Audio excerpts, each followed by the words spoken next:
Hi guys, I'm Shristi, and today I'm going to be talking about the quantity theory of money and how money supply growth causes inflation. So, this theory tells us that the more money we print, the more inflation we're going to see, and is determined by this formula, which is M times V equals P times Y, where M is money, V is the velocity of money, P is price, and Y is the output. So we can say that if money grows by 5% a year, we can expect a 5% inflation in the economy.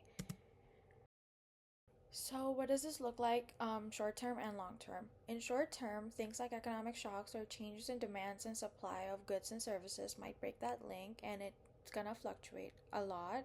But over many years, those effects will even out, and the connection between money growth and inflation, it'll be more coherent and clear.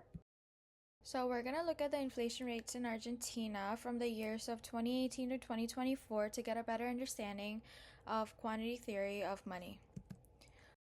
So the blue here represents the money and the red represents the inflation rate. In 2018 to 2022, we can see that the inflation rate and the money, they kind of work together and they were constant in those years, though there is a fluctuation in 2020 where inflation rate went down to 42% and money went up to 79%, but it quickly caught up in 2021 as inflation rose to 48% and money went down to 60%. But the fluctuation in 2020 was just because of temporary delays and economic circumstances. For example, COVID happened in 2020.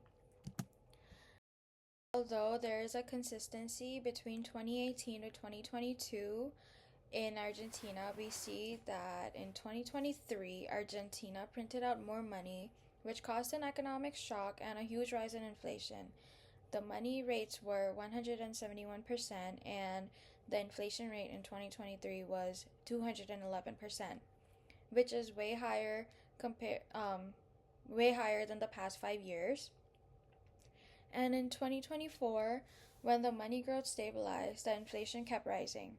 It went from 211% in 2023 to 250% in 2024, and we see that the money was stabilizing itself, going from 171% in 2023 down to 115% in 2024. We can see that the money growth and inflation move together, and they remain constant. And then following the quantity theory of money, we see that more money equals more inflation, and it's constant, shown here in 2023 and 2024, that the big jump in money supply matched to the big jump in inflation. It's not perfect every year because it's constant, but we can see how it creates a disruption in the short term.